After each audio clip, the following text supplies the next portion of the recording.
நீங்க சொல்றதெல்லாம் வச்சு இவ்வளவு நேரம் நீங்க சொல்றதெல்லாம் வச்சு பாக்குறப்ப எங்களுக்கே ஒரு சந்தேகம் வருது. நியர்பை எலெக்ஷன் இந்த மேட்டர் வெளியே தெரியாம மேல இருக்க அதிகாரிகள் சொல்லி சுமித்ரா ஏதோ ஸ்டாப் பண்ண மாதிரி தெரியுது.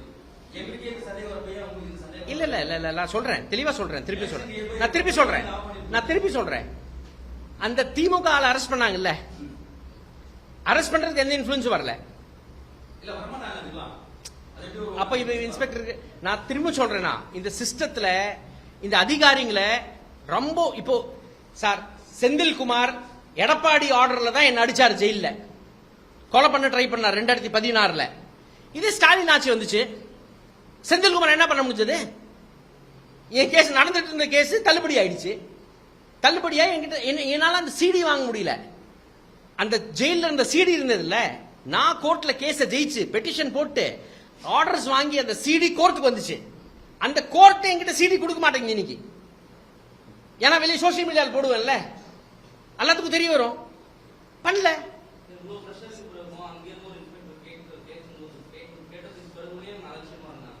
ஆமா சார், அலட்சியமா இருக்காங்க. அத்தான பிரச்சனையா இருக்கீங்க. அலட்சியமா ஏன் இருக்கீங்க கேக்குறோம். பட்டினிய மக்கள் அலட்சியம் இருந்ததுன்னா அந்த ஆள் அரெஸ்ட் ஆயிருக்க கூடாது. அவன் அரெஸ்ட் ஆயிட்டான். அவன் டாமினன்ட் காஸ்ட், அவன் அரெஸ்ட் ஆயிட்டான். இப்ப இந்த அம்மா இந்த அம்மா இன்ஸ்பெக்டர் சிஸ்டம் ப்ரொடெக்ட் பண்ணது, அதுல டவுட்டே வேணாம். நான் திரும்ப எம்பசைஸ் பண்றேன். நான் திரும்ப when I say system, it includes everyone. System ஏன் ப்ரொடெக்ட் பண்ணுதுன்னா உங்ககிட்ட கேள்வி கேட்கிறோம். சிஸ்டம் ஏன் ப்ரொடெக்ட் பண்ணுதான் உட்கார்ந்து பேசிட்டு இருக்கோம். நான் திருப்பியும் சொல்றேன், நான் 20ஆம் தேதி நான் சொன்னேன் பாருங்க, எலெக்ஷனுக்கு முன்னாடி Facebookல போட்டிருக்கேன், 20ஆம் தேதி வாங்க கிருஷ்ணகிரிக்கு போவோம் உட்காருவோம்னு.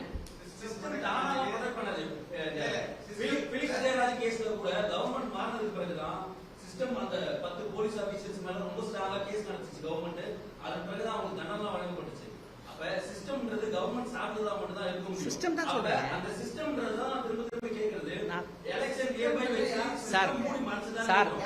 சார் நீங்க எலெக்ஷன் வச்சு மூடி மறைச்சது நீங்க தயவுசெய்து போடுங்க, எனக்கு பிரச்சனை இல்லை. நான் அதுக்கு வக்காலத்து வாங்க வரல. ஏன் சைட்ல இருந்து நான் தெளிவா இருக்கேன். எலெக்ஷன் நோ எலெக்ஷன், நான் பண்ண வேண்டிய வேலை நான் பண்ணியிருக்கேன். நாங்க ப்ரொடெஸ்ட் பண்ண வேண்டிய வேலை பண்ணிட்டோம்.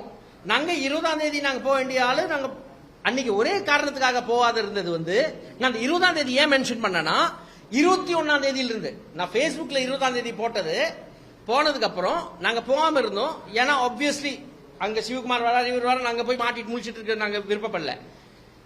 நாங்க போஸ்ட்போன் பண்ணதுக்கு அப்புறம் 21ஆம் தேதியில த்ரெட் வந்துருச்சு. நல்லா தெரிஞ்சுக்கோங்க. அதுக்காக தான் 20 மென்ஷன் பண்றேன். பட் எங்க சைட்ல இருந்து எலெக்ஷன் நோ எலெக்ஷன் எனக்கு பாரபட்சமே இல்ல. எந்த அரசாங்கம் தான் சார், நான் என் பேட்டல சூஸ் பண்ணுவேன். எனக்கு எது பெரிய ஆபத்தா தெரியுதோ இந்த நாட்டுக்கு, அந்த ஆபத்தை நான் எதிர்கொள்ளுவேன். எனக்கு ரொம்ப பெரிய ஆபத்து, ரொம்ப தெளிவா சொல்றேன், பிஜேபி தெரியுது. நான் முழுமையா சண்டை போடுவேன். அதோட கம்மி சண்டை போடுவேன், டிஎம்கே கூட சண்டை போடுவேன். அவ்வளவுதான், தெளிவா இருக்கேன். ஆனா யாரையும் விட போறது இல்ல. அது டிஎம்கே இருக்கட்டும், காங்கிரஸா இருக்கட்டும், எனக்கு எந்த சம்மந்தமும் இல்ல. அண்ணா தெளிவா இருக்காரு. நியாயம் இருந்தா நான் அப்பீல் கேட்டேன், அண்ணா சப்போர்ட் பண்ணிட்டாரு. அண்ணா ஒரு வார்த்தை என்கிட்ட ஐயோ எலெக்ஷன் டைம் இருக்கு, டிஎம்கே சப்போர்ட் பார்ட்டி நாங்க ஆர்கனைசேஷன் நாங்க வரமாட்டோம் சொல்லவே இல்லையே. அண்ணா வந்தாரு, கேடரோட வந்தாரு. காலையில சாயந்தரம் வரைக்கும் உட்காந்துருந்தோம் சார். காலையில போனவர் கிருஷ்ணகிரி கலெக்டரேட்டுக்கு, சாயந்தரம் வரைக்கும் உட்காந்துருந்தோம். கலெக்டரை வர வச்சு தான் போனோம்.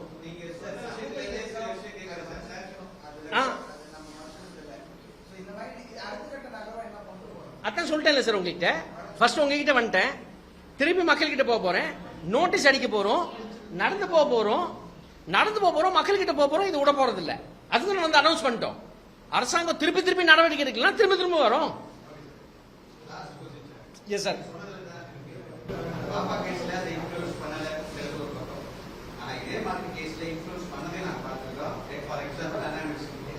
அந்த கேஸ்ல என்னென்ன மாதிரி பின்விளைவுகள் எதிர்பார்த்தாங்க, எவ்வளவு கொஸ்டின்ஸ் ரைஸ் பண்ணாங்க, எவ்வளவு பிரச்சனை இதனால அதை பண்ணாம இருக்கிறாங்க. ஒருவேளை கவர்மெண்ட் அமைதியா இருக்கு, ஏற்கனவே ஒரு தடவை நம்ம இந்த பிரச்சனையை ஃபேஸ் பண்ணோம். செகண்ட் டைம் அப்படி இன்ஃபுளுன்ஸ் பண்ணா இன்னும் பெரிய பிரச்சனையாகும். இன்னொரு எலெக்ஷனுக்காக இந்த நேரத்தில் இன்ஃபுளுன்ஸ் பண்ணா நம்மளுடைய ரெஃப்ளெக்ஷன் பாதிக்கப்படும். டீமும் அமைதியா இருக்கு. டிசம்பர் 12 எலெக்ஷனே கிடையாதுங்க.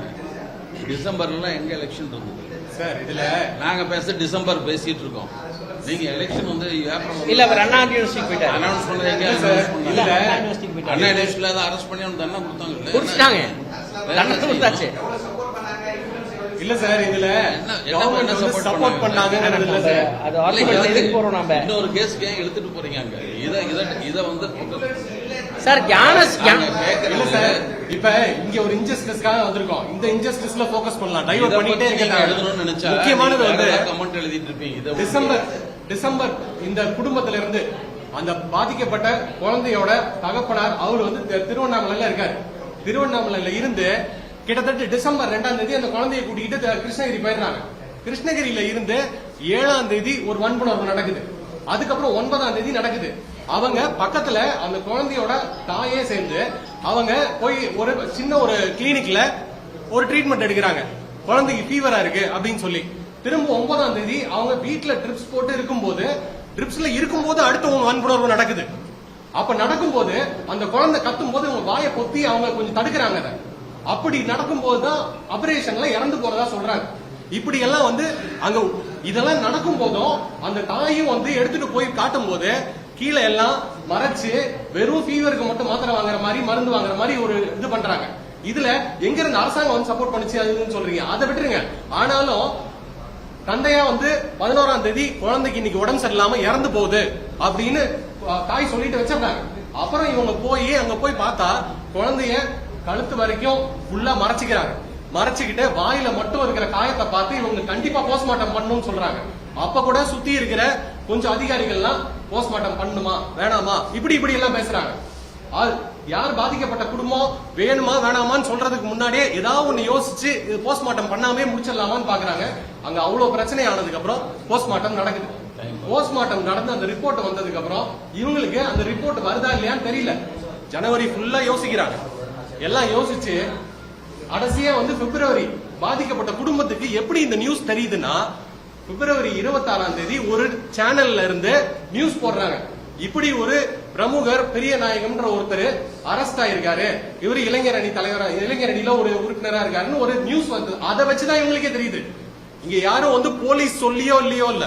இங்க என்ன பிரச்சனைனா நம்ம அங்க இருந்து டிசம்பர்ல நடக்குது, இப்படி ஒரு இன்சிடென்ட் நடக்குது, கிருஷ்ணகிரியில போய் இப்படி ஒரு அக்கப்போர் பண்ணிருக்காங்க. எல்லாம் பண்ணதுக்கு அப்புறம் நம்ம பிப்ரவரி வரைக்கும் எதுவுமே வெளியே தெரியாம இருக்குன்னா அது எல்லாரும் தான் காரணம். அரசு மட்டும் மறைக்கல, நம்ம பிரஸ்ல எதுவுமே அவங்களுக்கு வெளிச்சமே தெரியல. இப்படி ஒரு விஷயம் நடந்தது யாருக்குமே தெரியல.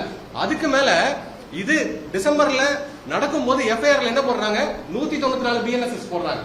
அப்ப சந்தேக மரணம்னு போட்டு அந்த போஸ்ட்மார்ட்டம் ரிப்போர்ட் கிடைச்சோன்னே அதுல ரேப்பு, அப்புறம் மர்டரு, 18 வயசு கீழங்கிறதுனால பாக்ஸோ, அப்புறம் குடும்பம் வந்து அருந்ததியர் சமூகம்ங்கிறதுனால அதுல வந்து பிரிவென்ஷன் ஆஃப் அட்ராசிட்டிஸ் ஆக்ட் இதெல்லாம் சேர்க்கணும். ஆனா ஒரு எஃப்ஐஆர் எத்தனை தடவை ஆல்டர் பண்ணிருக்காங்க, அப்படியே ஆல்டர் பண்ணிக்கிட்டே போறாங்க. இன்னைக்கு வரைக்கும் சார்ஜ் ஷீட் போடாம இப்படி போயிட்டு இருக்குன்னா இது அது மட்டும் இல்ல. இது இவ்வளவு நடக்கும் போது நீங்க திரும்ப வந்து இது வந்து அரசு தான் காரணமா இன்னொன்னு கேக்குறீங்க. 103 கோடி ரூபாய் வந்துருச்சு இவ்வளவு பாக்ஸோ இல்லன்னு. நடந்தது டிசம்பர் 11ஆம் தேதி. இன்னையோட 4 மாசம் தாண்டிடுச்சு. விக்டிம் காம்பன்சேஷன் 1 ரூபாய் வரல. அவங்க எவ்வளவு தூரம் அலைகிறாங்க. இன்னைக்கு வந்து ஒரு பெயில் வருது அது தாய்க்கு. அந்த பெயிலுக்கு அப்செக்ஷனுக்கு நீங்க வாங்கன்றாங்க. வாங்கன்னு சொன்னா இங்க இருந்து அவங்க கீழ்பண்ணாத்தூர்ல இருந்து போறதுக்கு எவ்வளவு தூரம் ஆகும்? குடும்பத்துல இருந்து ஒருத்தரா போக முடியும், 4 பேர் போறாங்க. போயிட்டு வரதுக்கு செலவு இது வரைக்கும் எவ்வளவு தூரம் அலைஞ்சிருப்பாங்க? ஒரு பைசா வரதில்ல. இது எல்லாம் கேட்டா நீங்க டெத் சர்டிபிகேட் வாங்கி கொடுங்க. இவங்க இருக்கிறது கீழ்பண்ணாத்தூர், போக வேண்டியது அங்க எங்க இறந்தாங்களோ அங்க ஜூரிஸ்டிக்ஷனுக்கு அலைஞ்சு வெறும் டெத் சர்டிபிகேட் வாங்குறதுக்கு எவ்வளவு அலைய வேண்டியதா இருந்துச்சு. அப்புறம் அதுல ஒரு சின்ன நேம் கரெக்ஷன் இப்படி நிறைய போய்கிட்டு இருக்கிறப்ப இத ஒரு இடமா வச்சுக்கிட்டு இல்ல பிஜேபியா திமுகவான்னு பேசுறத விட இன்ஜஸ்டிஸ் நடக்குது, எல்லாரும் வந்திருக்கோம் இங்க சேர்ந்து. அந்த இன்ஜஸ்டிஸ்க்கு நியாயம் வேணும். இப்ப அந்த நியாயம் 2-3 விதமா வேணும். ஒண்ணு, இதுல யார் போலீஸ் நடவடிக்கை எடுக்கலையோ யாரா இருந்தாலும் அவங்களுக்கு தண்டனை வேணும். அந்த தண்டனை பாக்ஸோ சட்டத்துல 21ல சொல்றாங்க.